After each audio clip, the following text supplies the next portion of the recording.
Hello, and welcome to Breast Cancer Conversations, a podcast brought to you by SurvivingBreastCancer.org. I am Laura Carfing, breast cancer survivor and founder of SurvivingBreastCancer.org, a nonprofit organization providing community, education, and resources to empower those diagnosed with breast cancer and their caregivers from day one and beyond.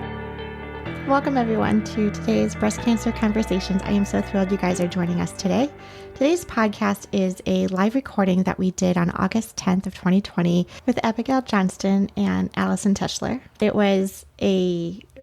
Actually, we had to break up the podcast into a couple sections. So this is part one because the conversation went on for at least 90 minutes. I want to say we could have talked for 3 hours, 4 hours. Just the dialogue of being able to connect with you all and with people in our community who are going through such similar experiences and not needing to go back and redefine terms or start from ground one. So today we talk about terminology, language, various lines of treatment specifically for metastatic breast cancer, stage 4 breast cancer. And we highlight Trodelvy, which is a new line of treatment specifically for adults diagnosed with metastatic triple-negative breast cancer. And let's dive right in. Welcome to the conversation.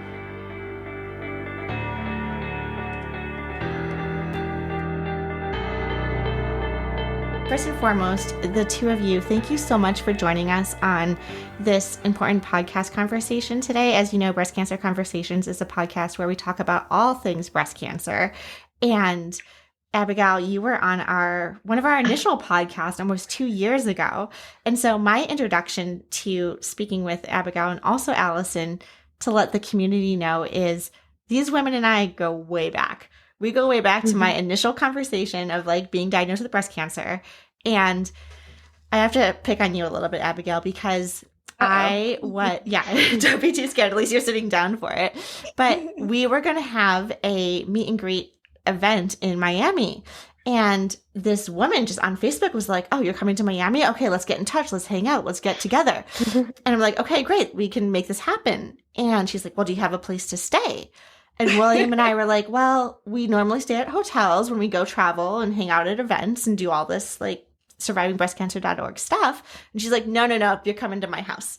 So first off, can we just talk about the breast cancer community and how open we are to inviting internet strangers to stay at our house when you have 2 young children and you're staying with your in-laws, and you just opened the door and invited William and I in, and we, I think, spoke for 8 hours straight nonstop that entire night. So At least. Yes. So thank you for your hospitality, and it's been a long, fast friendship ever since. And we also have Alyson on the call today, who is, I think, almost my full circle story, because you and I met at an Immunomedics event down in New Jersey, and unbeknownst to you or I, fast forward 2 years that we'd be having this conversation today.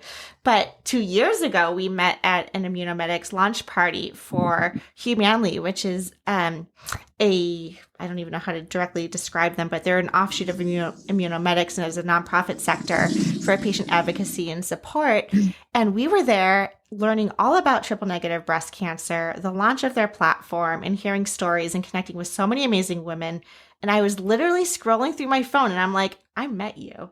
I know you.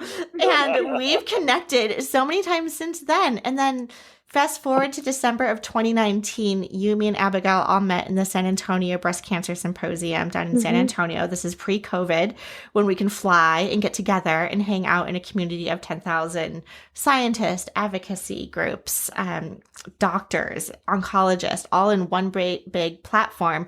And it was overwhelming, but so inspiring as well. And so I'm just so glad to be able to connect the dots, bring everyone together here tonight.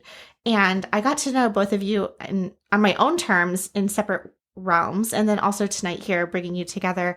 And I want to preface all of this with, this is the uncut podcast version. This is bringing the elephant in the room, talking about the elephant, stepping on the elephant, and then saying, okay, please exit stage left, right? Because we are all about just telling it how it is.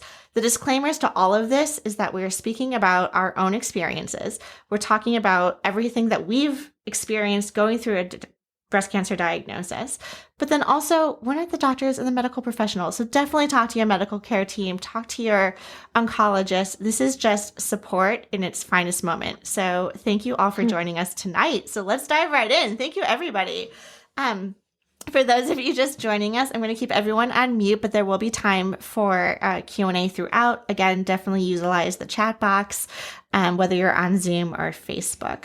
So that was my introduction to you guys. The other reason why I'm so excited about tonight's podcast, and I tried to capture a little bit of this in our newsletter today, but I feel like I'm bringing the dynamic of stage 4 metastatic breast cancer, MBC, living with breast cancer, Metaviver, Thriver, whatever terms you want to use. I have two of you, and on my Zoom screen, it's like right and left. So like I have two of you on either side of me to talk about this. And so just to give context of who's tuning in right now, we have, people who have been diagnosed with breast cancer. We are talking about de novo. So we want to talk about definitions and terms. What does that mean to be diagnosed at your initial diagnosis, metastatic? And then we have Alyson, who is also a metastatic breast cancer thriver, but has gone through 9.9 years, months, like right up into the 10-year mark, and had a recurrence. And so we want to talk a little bit about that as well. The other exciting thing about tonight is that I want to acknowledge the parallels, or I guess the spectrum of being an ER positive, hormonal positive breast cancer survivor and living with metastatic breast cancer, and also triple negative, right? So we have two different examples of the treatments and expectations that people can go through. And Alyson, I have to say, I was reading through your bio, and you and I are very similar in the sense that our initial diagnosis at the time of, whether it was 10 years ago or at the time of biopsy, we were both ER positive. And we hold on to those terms as if it's like our Bible, right? Like we're Googling everything. Like, okay, what is ER? What's the survival rate? What's the recurrence rate? What's everything we need to know about it? And when your breast cancer came back, it ended up becoming triple negative. And I talk a lot about in my Thursday Night Thrivers group that even when you get your breast cancer diagnosis at the time of biopsy, it can change after your pathology and surgery. And if someone told me that 2 years ago, I was like, nah, that ain't true. Like, this is what they told me. And I want to get that message across that it can change, and how can we mentally prepare for that change, because no one told me about that change. So I definitely want to dive into that with you as well. We have so much to talk about tonight. And so to give everyone an idea, this isn't going to be your normal survivor story conversation. There are so many avenues we can go here. Both of these women have children, marriages, life, careers, etc. But that is not the point of tonight's conversation. Tonight is to get into the nuts and bolts of living with a metastatic diagnosis. And then also, I'm going to put myself out there too. I am going to coin myself as the early stager. I am stage 2B, and right away, I'm like putting up that shield, right? It's like, oh, early stager versus late stager. How do we talk about this? Like, come on. So let me just bring that elephant into the room and start off the conversation. Abigail, maybe turning to you first. How can we talk about this?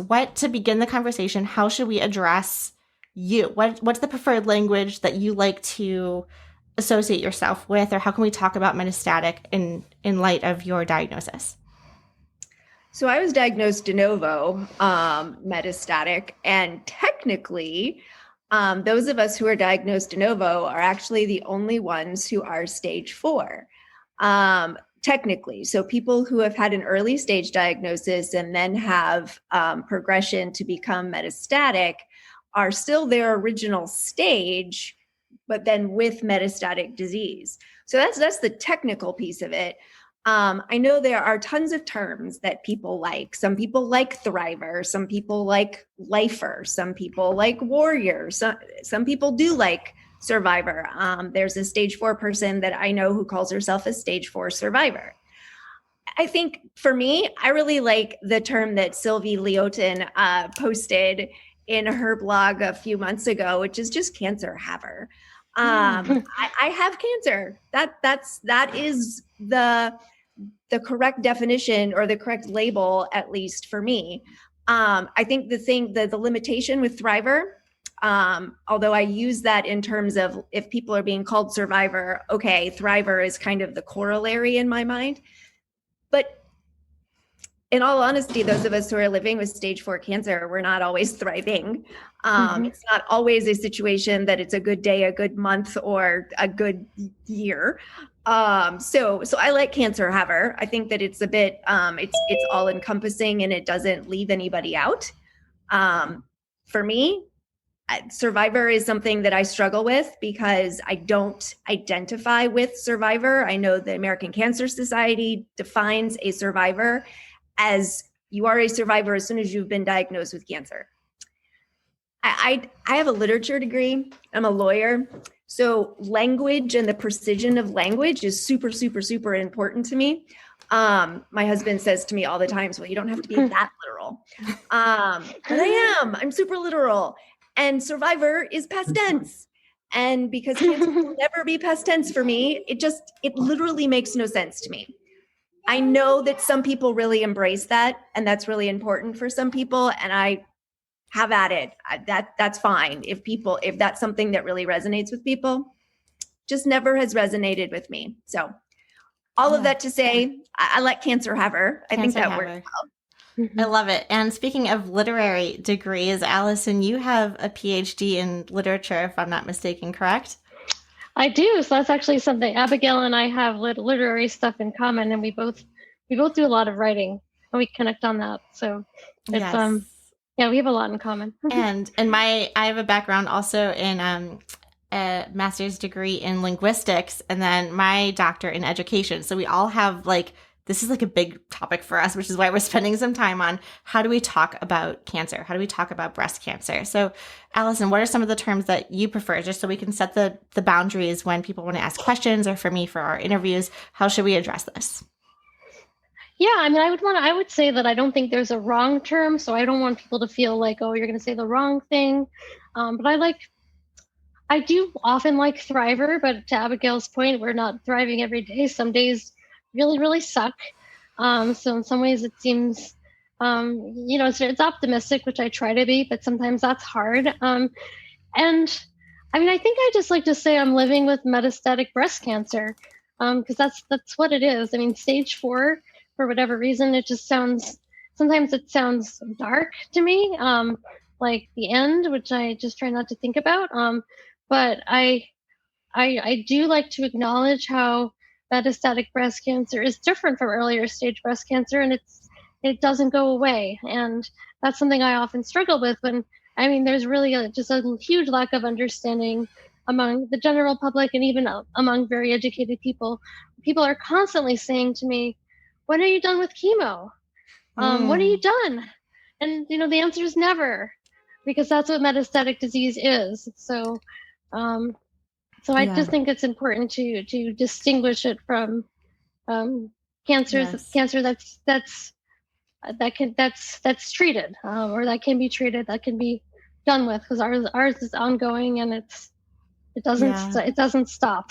Exactly. And I feel, as an early stager who's still going through what I'm quoting as maintenance treatment, that I'm still going through it. I'm not metastatic, but I recently posted a picture of I had to take a day off midweek for a Zometa infusion.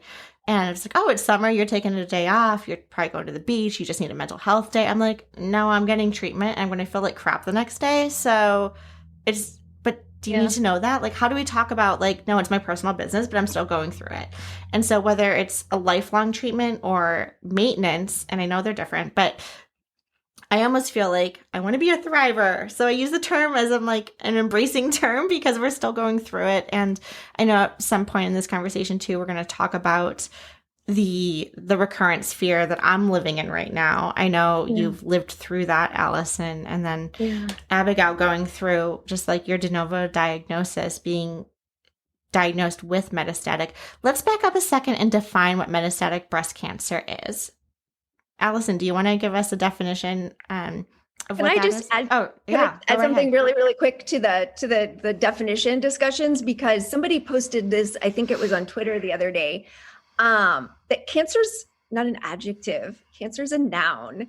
Back to our background and the idea of calling somebody a cancer patient.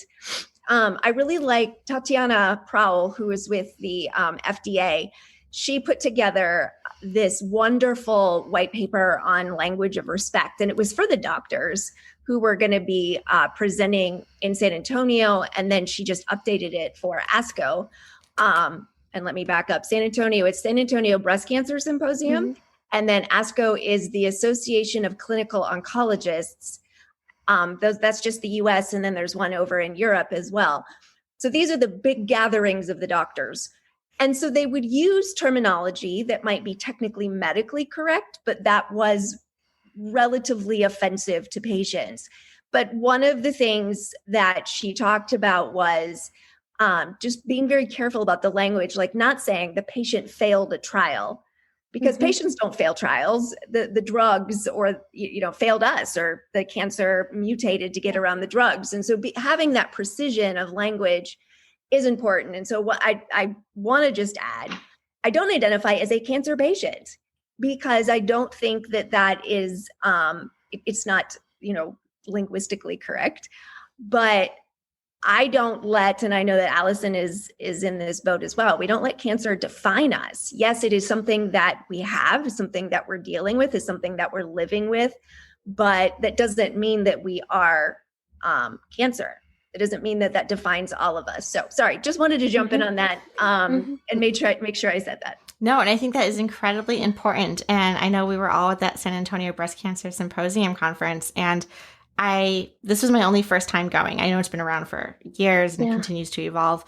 And patients are becoming more and more active in this community. We are showing up to these doctor conferences, one, to learn for ourselves about the medical treatments, the studies, the clinical trials, the dissemination of information and education. And we're sitting in the audience hearing them talk about us as patients, and the trial has failed us, is like mind-blowing, explosive, talk about high blood pressure. So I completely agree. So that's a really great point. Thank you for bringing that up. Sorry to interrupt. No. This is what this is all about.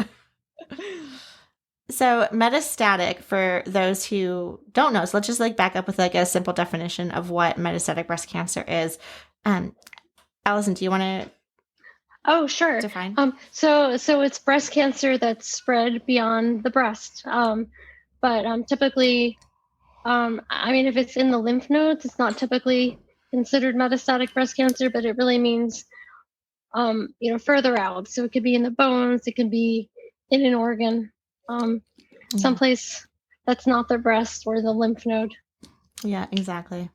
And that's an area of our website, survivingbreastcancer.org, that we're looking to develop, is just the terminology and what does it mean to be metastatic, and when the cancer has gone beyond, and using the lymph system or even the blood system to get to other parts of the body. And the most traditional places, I would say, are the bones, the organs, and then the brain.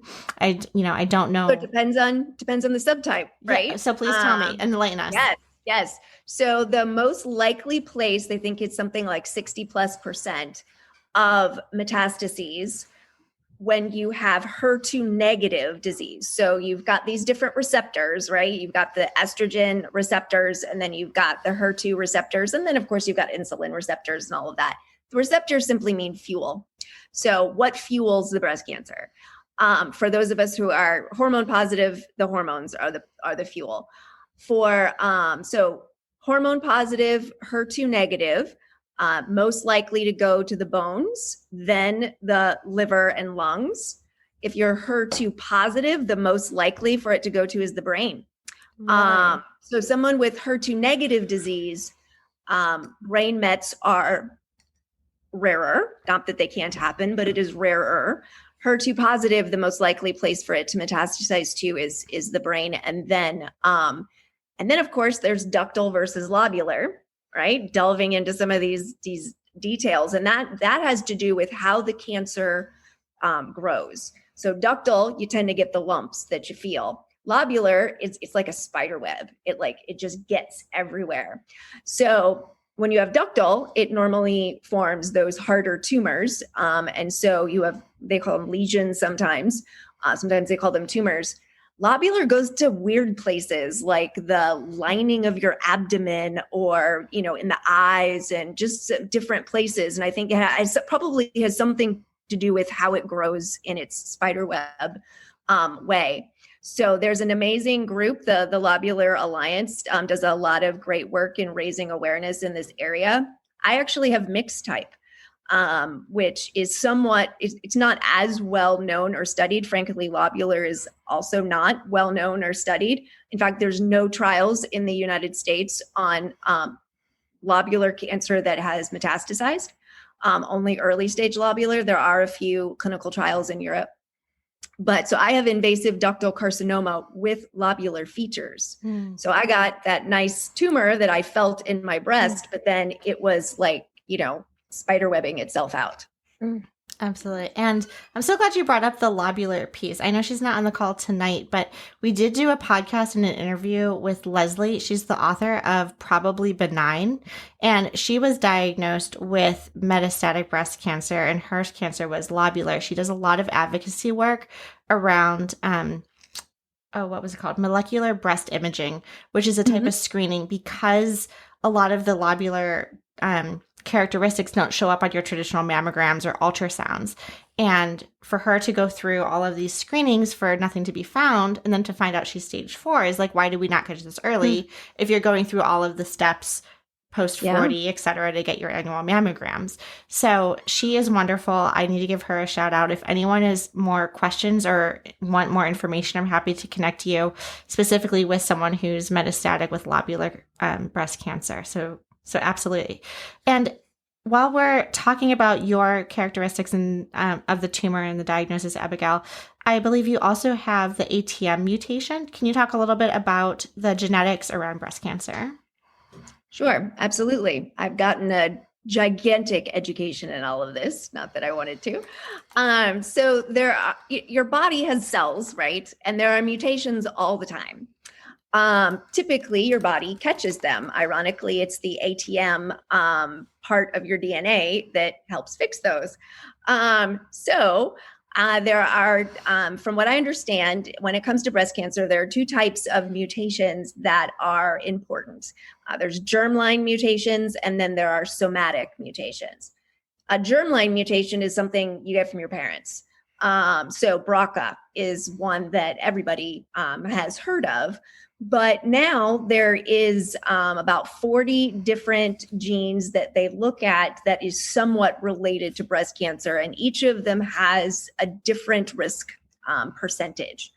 In my family, we have the ATM mutation, just like you get money out of the ATM. And even though it is associated only with a moderate risk of breast cancer, has a different it's also associated with ovarian, it's associated with prostate.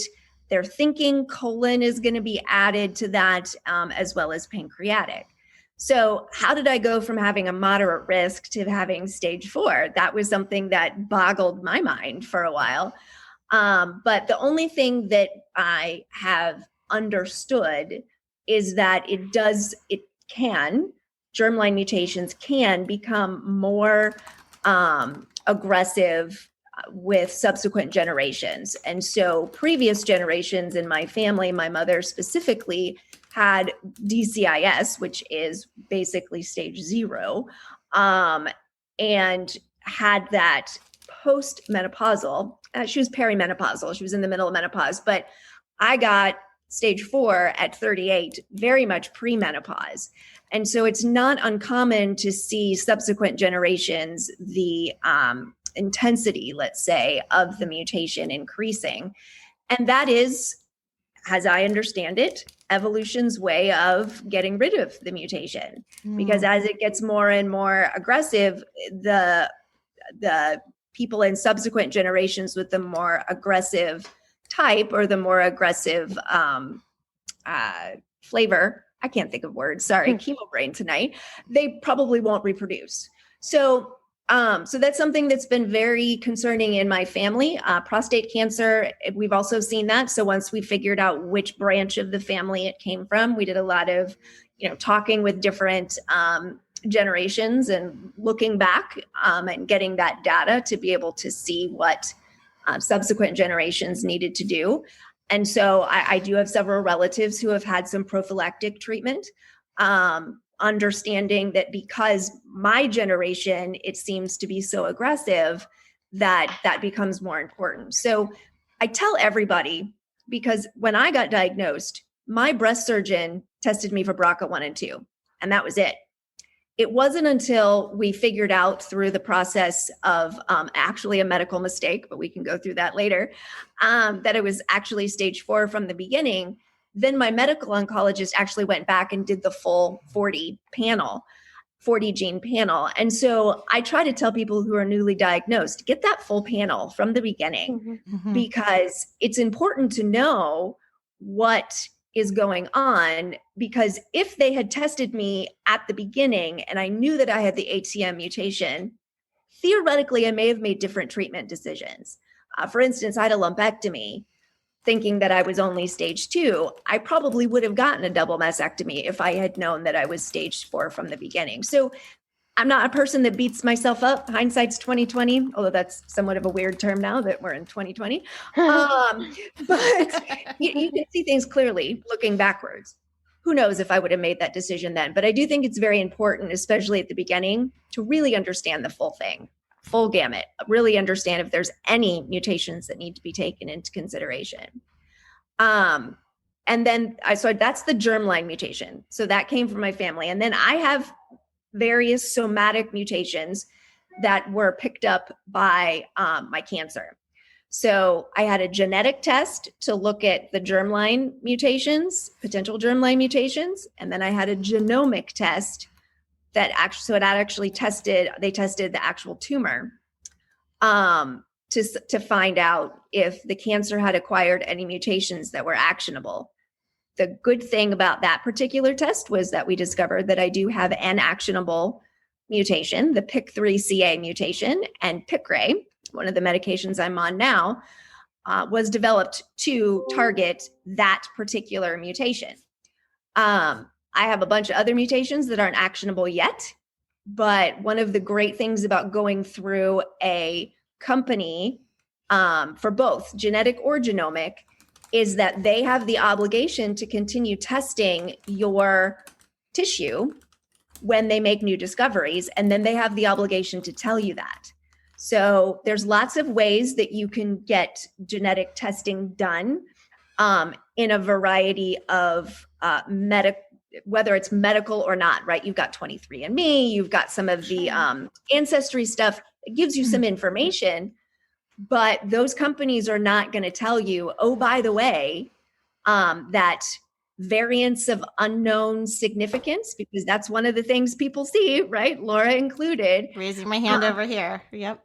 They are obligated, these medical research facilities or, the testing companies are then obligated to tell you if that becomes significant. And so it's something important to consider from the genetic perspective, because ATMs, they haven't known about it for very long and they don't have much information on it. Same as some of these other mutations, but they're gaining knowledge all the time. So super important from a genetic perspective that you're getting that done through labs that are reputable, that have all the proper licensing and all of that. Absolutely. Yeah, and just to add to that, I would say if you can go through your hospital and go to a genetics counselor, because it's very difficult and very, very confusing. So just having a human person to walk you through what it all means, because it turns out that, because I've been through both genetic and genomic testing. My genetic testing, nothing showed up at all, which everyone was surprised. Everyone assumed I must have BRCA because I was young and I'm Jewish, but no. And then with the genomic testing, I have the PIK3CA mutation, like Abigail. But anyway, you get just reams and reams of information, and it's so confusing. If you're a worrier like me, it could give you more stuff to worry about. So just having someone to walk you through and explain, because really it ends up being almost TMI, too much information right now. There's, there could be stuff that comes up but it's just not very, they don't really know what it means. Like half of it, they don't know what it means. So just having someone kind of like guide you so you don't worry about stuff. Exactly. And this is exactly where, our interest lies too at an organization. I know some of you have been following us for some time. We've done significant interviews around genomic testing, genetic testing, because I think it's fun to go do 23andMe or to find out about my ancestry. But at the same time, there's a lot of precautions that I want people to know about, because the moment you know, you can't unknow. And there are ramifications for that, such as life insurance, for example, that's not covered if you have a genetic mutation. So that, I think, is a whole other podcast. I can link to that in our show notes here as well, because we've done a whole study on that. We presented at a conference this past February on genetic testing. And Abigail, I just put in the chat here on Zoom for the live, but I'll put it in the show notes also for the podcast, is the blog post that you wrote for us on the various genetic and genomic testing and differences with some of those genetics. And as someone who has a variant of what is it? I can never say it correctly. Variant of unknown significance. Yes, it's the opposite of SUV. It's like VUS, yes, right? So, right. And because I went through one of these larger organizations to do my genetic testing, they actually called me to let me know 2 years later the update on what that unknown significance was. And unbeknownst to me, I was so overwhelmed with my own breast cancer diagnosis that I didn't realize that what was unknown was the BRCA2 gene. And so I was just like, oh, there's some unknowns. Okay, fine. Let's just move on. And now in hindsight, I was like, oh my God, it's the BRCA2. Like, I would have been in huge panic mode if I had known what I had known now.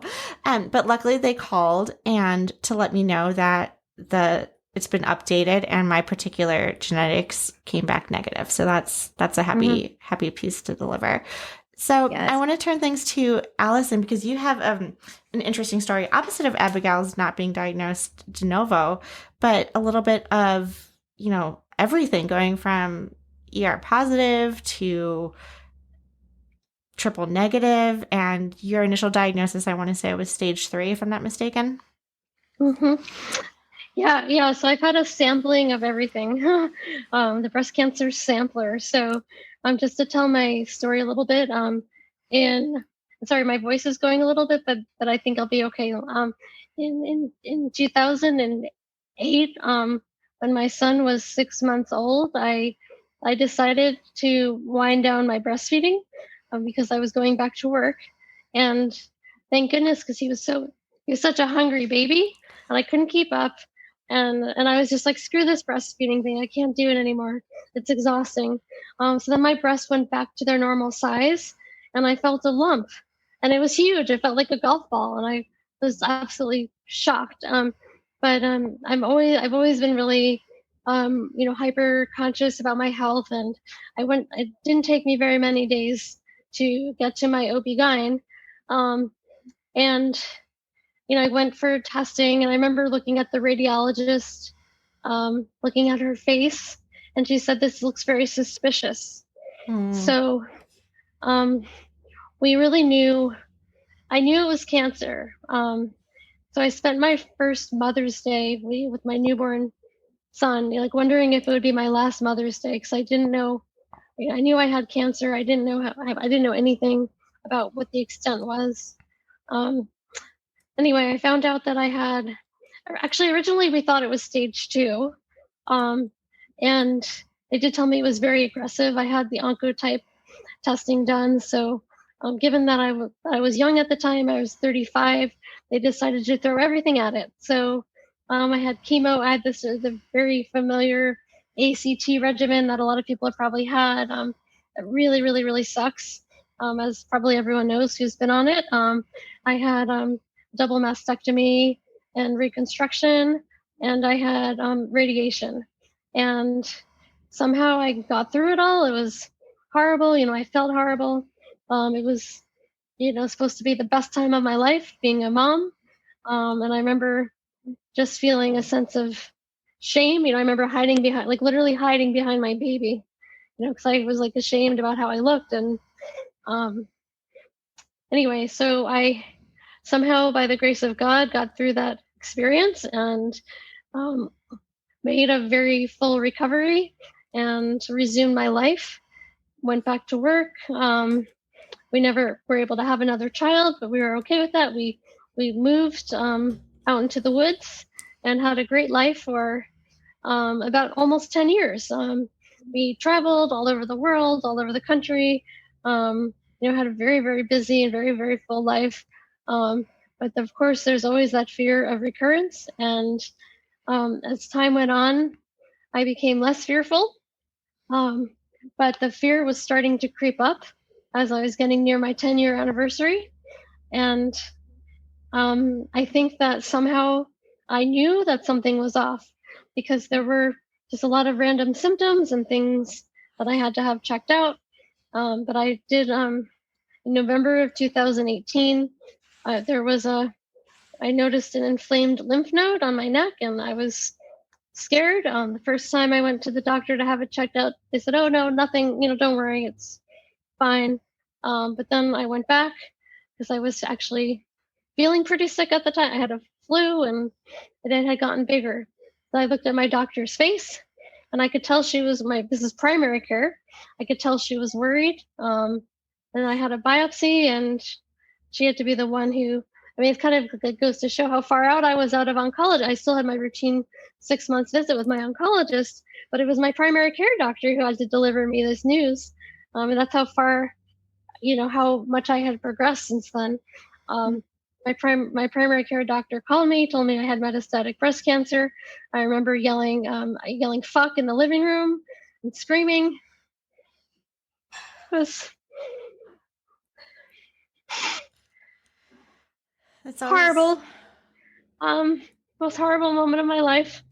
And then I, went in, got more information, and then my doctor told me it was triple negative, and I said, "You've got to be fucking kidding me," because I knew about triple negative because my one of my best friends, who some of you might know, Ricky Fairley, who's very active in the breast cancer community, very involved in the Triple Negative Breast Cancer Foundation. She had already come into my life. So I knew a lot. She had educated me about triple negative breast cancer, and I knew it was more rare. I knew it was more difficult to treat, and I also associated it with Black women because it does tend to be. I think it's probably equally prevalent in white women and Black women, but some of the statistics skew higher in Black women. So anyway, I was very, very surprised and terrified. But that was November 2018. I'm almost at two years later. I've been through 5 I'm on my 5th line of therapy, which is actually, I sometimes cannot believe that I've been on so many treatments. And that's because we don't have, there are not very many treatments that are designed for us. So the majority of the treatments that I've been on are designed for ER-positive breast cancer. That's what the trials are in, and they do have some efficacy in triple negative. So they're basically throwing lots of stuff at me, things that are not meant for me. And as one person once told me at a conference, "Oh, you triple negative people, you guys burn through treatments," which was a really terrifying thing to hear. But it has been true. So I've gone through a number of them. But luckily, I actually changed to a different oncologist in this whole process. I changed to a doctor who does a lot of research in triple negative, and he's really, really good. And his treatment philosophy is to, he's just all over everything and very, very cautious. And as soon as we see a sign that something's not working, we'll switch to something else. Mm-hmm. And so he's very on top of it. So, on the one hand, it sucks to switch so many times and it's terrifying. But on the other hand, in my situation, it's a sign of a doctor who's really all over everything and not waiting for things to get out of hand. He's almost like being proactive. Like the first sign that the treatment is failing, we switch. But now I've been on a drug since this spring called Trodelvy, and this is one of the first drugs that is actually for people who have what I have. So it's for metastatic triple negative breast cancer. It's one of the only drugs for us that exists today. The only other one that's out there right now is Tarceva, which is for people who have the PDL1 mutation, which I don't have, and I think most of us do not have. But Trodelvy can be used for, of course, according to your doctor's recommendation, but it's just generally indicated for anybody with metastatic triple negative, regardless of PDL1 status. And I have to say this drug has been working very, very well for me. I've been feeling amazing. I've been feeling the best I've felt the whole time. I walk a couple miles a day. Yesterday I paddled 2 miles around the lake. So I'm in excellent shape. It has resolved all of my symptoms. And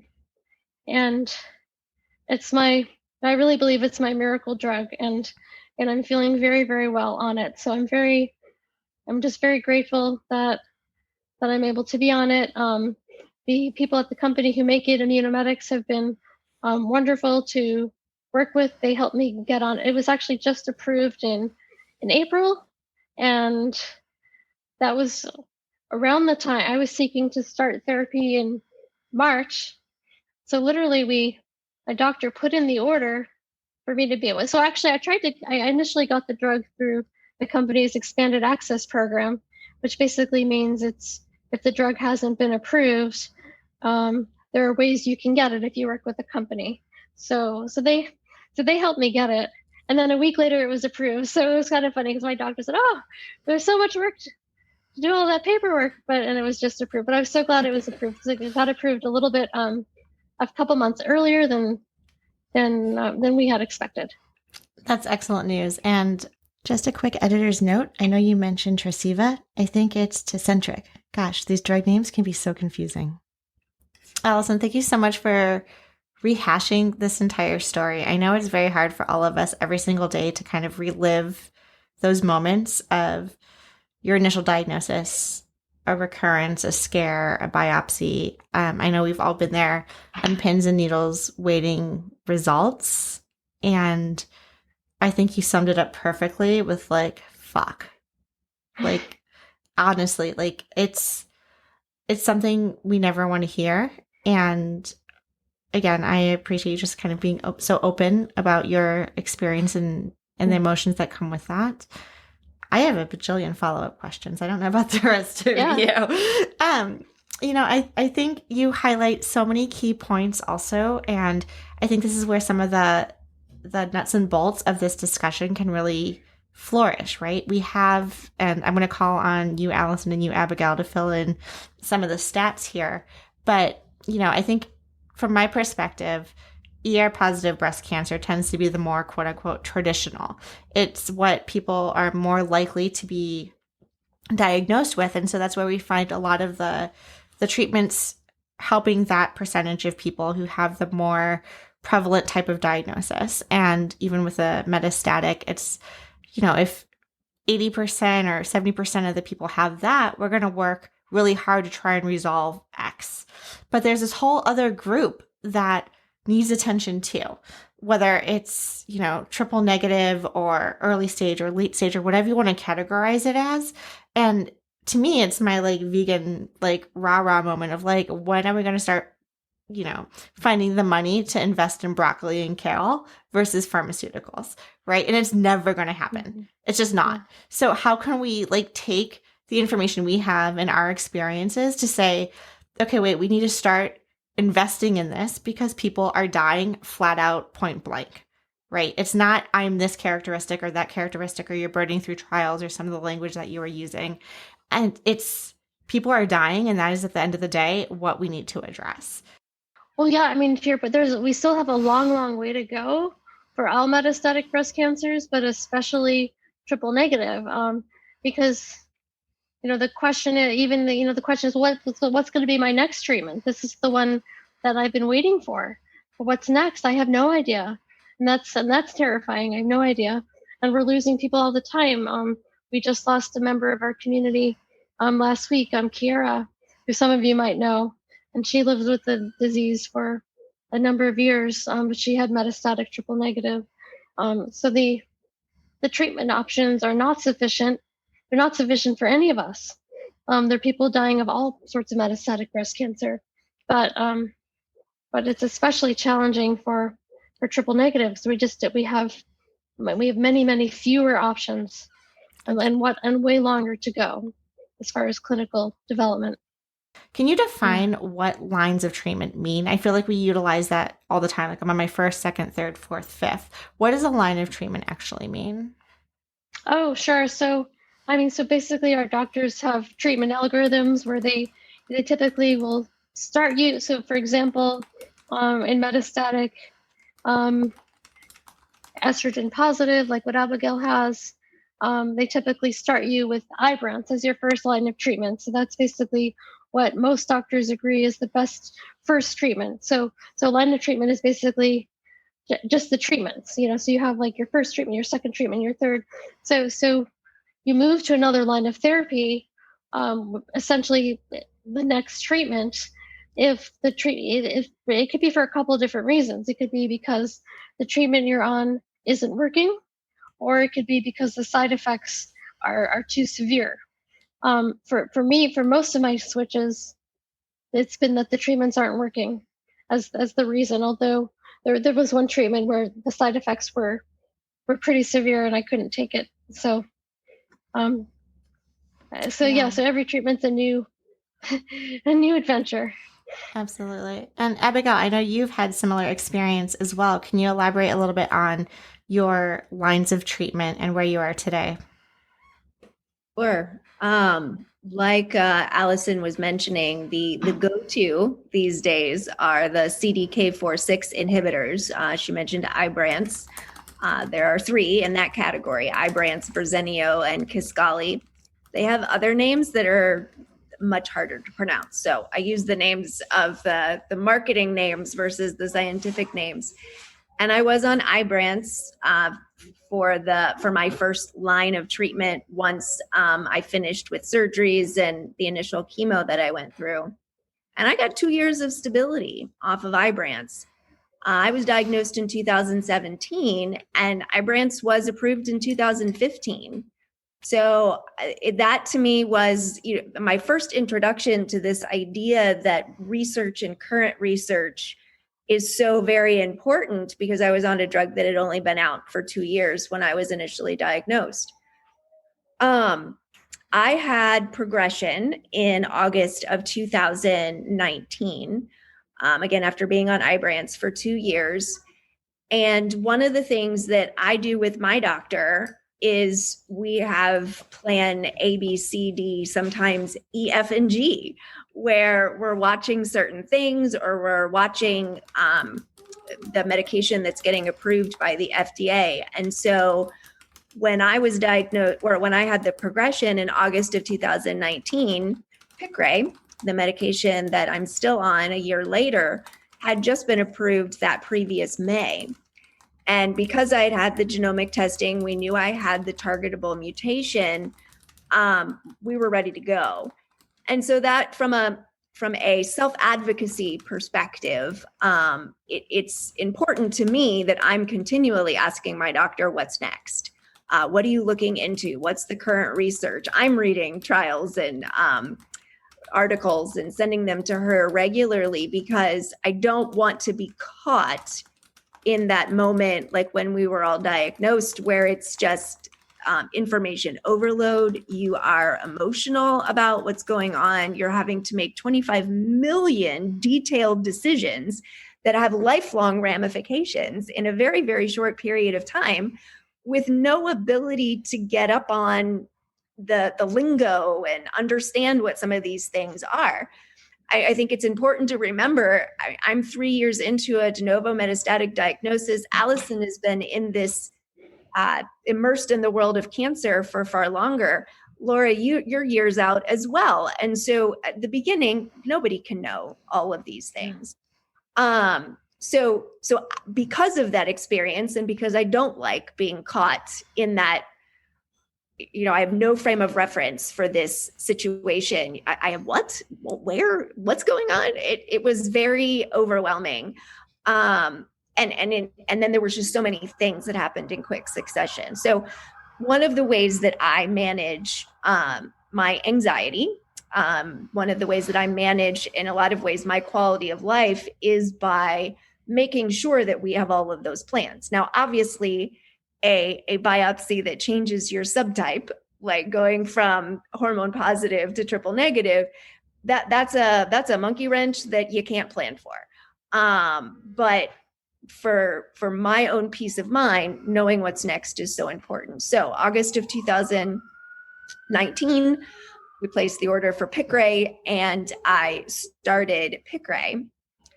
My first PET scan showed that it was doing well. I had what they call a mixed response, meaning some of the metastases were less active. So PET scans, at the lighter they bright up, the more metabolic activity is going on.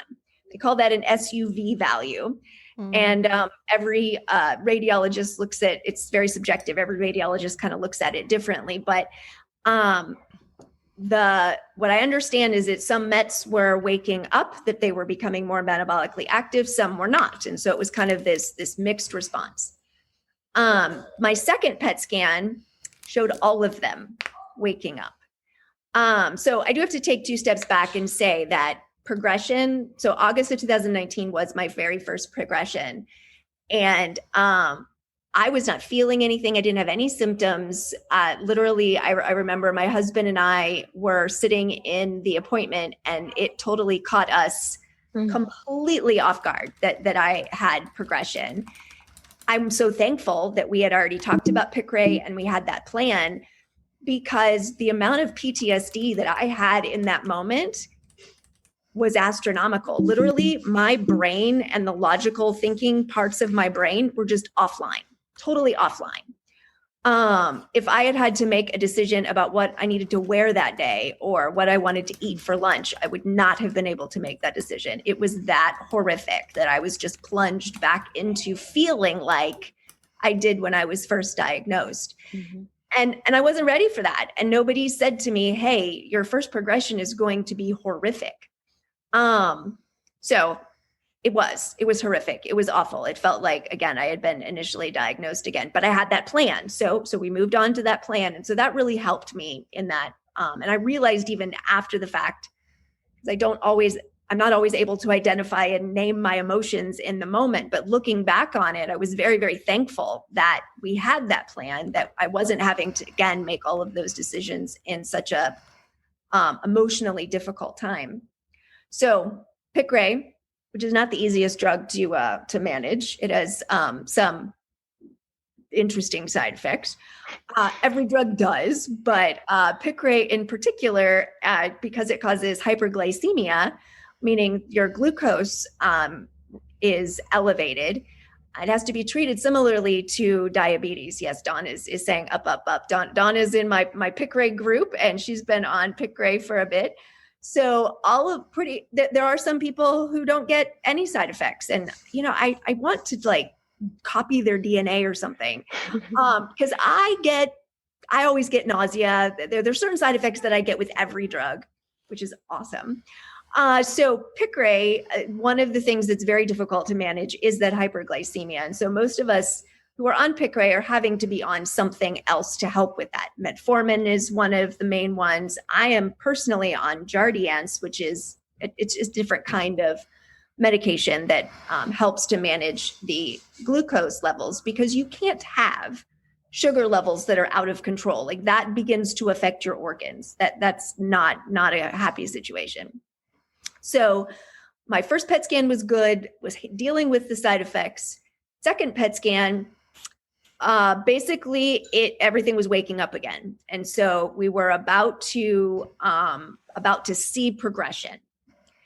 And so my oncologist and I decided to do an experiment.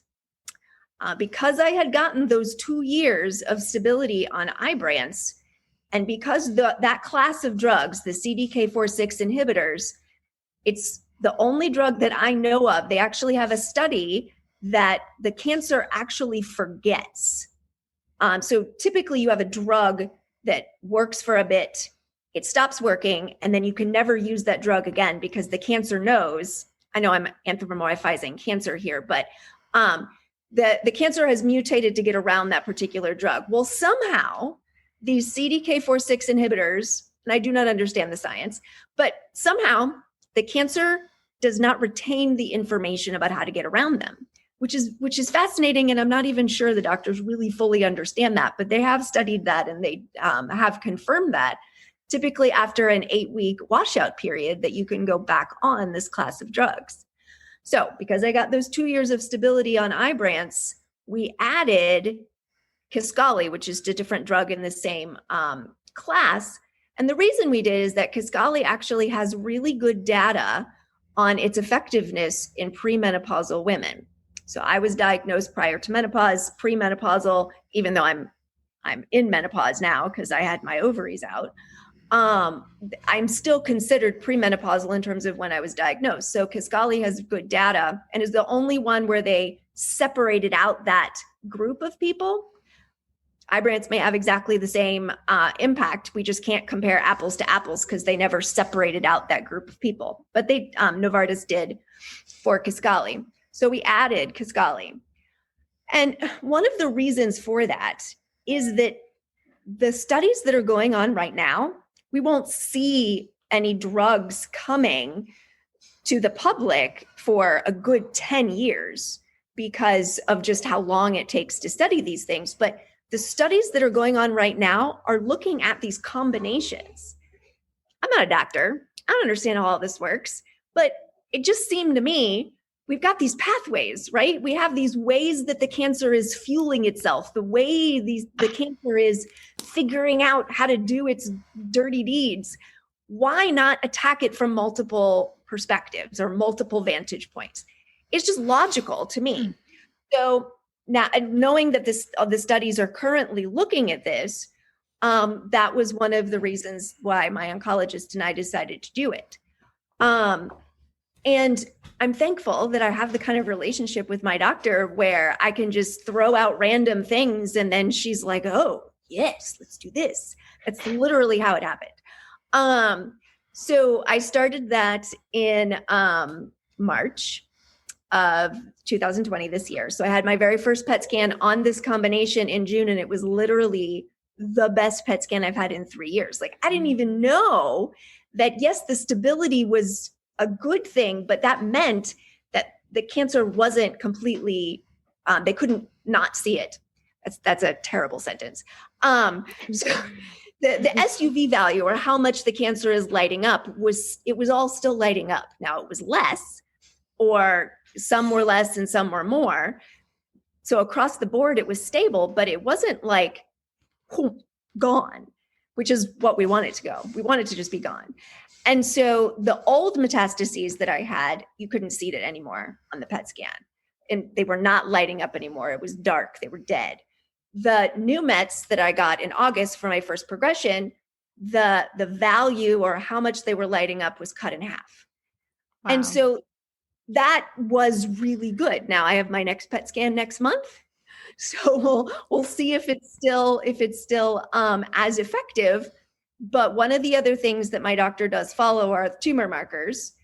And tumor markers are, well, at least the one that my doctor follows, it is the value or the amount of a certain protein in the blood. And that protein is given off when breast cancer is literally, and this is my definition, or this is my explanation of it, because I have bone mets, that the cancer literally eats the bone. Bone mets are different than metastases that are in soft tissue, because the mets become a part of the osteoclasts and the osteoblast, that equation as your bone tissue is dying and coming, or the cells are dividing. So the tumor markers that evaluate or measure how active that process is. The Mets literally taking over the osteoclasts. That's how I understand it. It's probably a million times more complicated than that, but that's what makes sense to me. So we measure this protein, All it is a my first oncologist called it the poor man's test for cancer, because it's not always reliable. That particular protein can be affected by biotin, and a lot of people do biotin for your hair to help your hair grow better. It's in a lot of if you pick up any vitamin for women, it's always in those multivitamins for women. You have to take a lot of biotin to actually affect it that much. But because it can be affected by other things, it's not what my oncologist calls the gold standard. But for me, it's been a good leading indicator. My tumor marker values start inching up as the cancer is becoming more metabolically active. Well, the tumor markers have been stable since I started this combination. So these are all good things. That's and amazing. These are things that we follow in this world of metastatic cancer, because we only get scanned every couple of months. And so, we look at these other things, not just how we feel, but also some of those other factors. That was an incredibly thorough overview, Abigail. Thank you so much. And going into some of the science, non-science language, I remember being so confused. Everyone was talking about tumor markers when I first got diagnosed, and we're going to get tumor markers. And I'm like, what are these markers? And I was like, no, really? You just draw my blood and then you read these numbers, right? Like tumor markers, I thought because they were putting in like the biopsies, and I had like some staples and other like things going into my body, that I'm like, oh, that must be the marker. That must be the marker. And I'm like, no, literally you're drawing blood and that's the tumor marker. So absolutely. Thank you for explaining what not only your own diagnosis is, your progression, the drugs that you're currently on, lines 1 and 2, and the proteins that are being checked, and how they're being checked with the scans. And you brought up something that I wanted to ask, as I'm going to classify myself as the quote unquote early stager, because I am in a situation where I am noticing some of the longer term side effects of the chemotherapies that I'm on. And I am now seeing a cardiologist, oncologist, because of not only all of the chemotherapies that I was on, but also the radiation that I had to the left side of my chest, and also potentially harming the heart. And, I'm looking at you, Alyson, and some of you in the chat here on the live talking about Xeloda. For those of you who don't know my story, my HER2 came back kind of in the gray area. So I was treated on the ACT treatment that you mentioned. And oh God, we're not even going to talk about that. I was also treated with Herceptin and Perjeta because I was HER2 positive, that some thought. And then come to find out that I was also HER2 negative after my surgery, and was given Xeloda. So I was given, I think, all in all, 6 different types of chemotherapy. So there's a lot of toxicity happening through this body, and I'm still not happy about it. To this date, I am on letrozole plus a Ibrance shot because I haven't had my ovaries removed just yet. Because I don't know, I'm not having kids, but like I don't know if I want to go through another surgery right now. Though I heard that the surgery is easier than the shot. But that's another conversation. But all of this to say, we go through so much, and now that I'm being checked for everything else, whether it's diabetes, pre-diabetic, cholesterol, heart disease, high blood pressure, you mentioned metformin, etc. I almost want to be like, I'm just done. I just want to stop taking these drugs, because I don't want to be taking more drugs to prevent the side effects of these drugs. And the way that you expressed this, Abigail, was like, you're taking this and you're doing everything you can to make these drugs work. So just putting you and I on the spot here, how do we reconcile that type of situation? How, and I look at you too, also Alyson, where I feel like some of the triple negative breast cancer thrivers are like, I would give anything if there was letrozole or an aromatase inhibitor or tamoxifen. And okay, deal with the joint pain. You're not going to get cancer. Keep taking it. And I'm like, I can't keep taking it. It's driving me crazy. And so I think this is also another elephant in the room where we're talking about quality of life. And, it's not better or worse or what works for you versus me versus the different side effects that we all experience. But I think the 3 of us here on this call can all go in 3 different directions about Yeah. the best course of action. So join us next week for part 2, where we're going to go and talk about more in-depth answering some of these questions that we are leaving you hanging with. In addition, next week's conversation is also going to talk about how we can advocate for ourselves in the doctor's office. When you are diagnosed with metastatic breast cancer, how can we advocate to get onto various trials? How can we advocate to get treatments and really work and be in partnership with our medical care team? And thank you everyone for listening to our show. I would like to acknowledge that all of the information on our podcast are from personal experiences and are not a substitute for professional medical advice. You should always contact your medical care team. If you're looking for specific topics or would like to be a guest on our show, please feel free to reach out to me. My email is laura@survivingbreastcancer.org. Until next time, keep on thriving.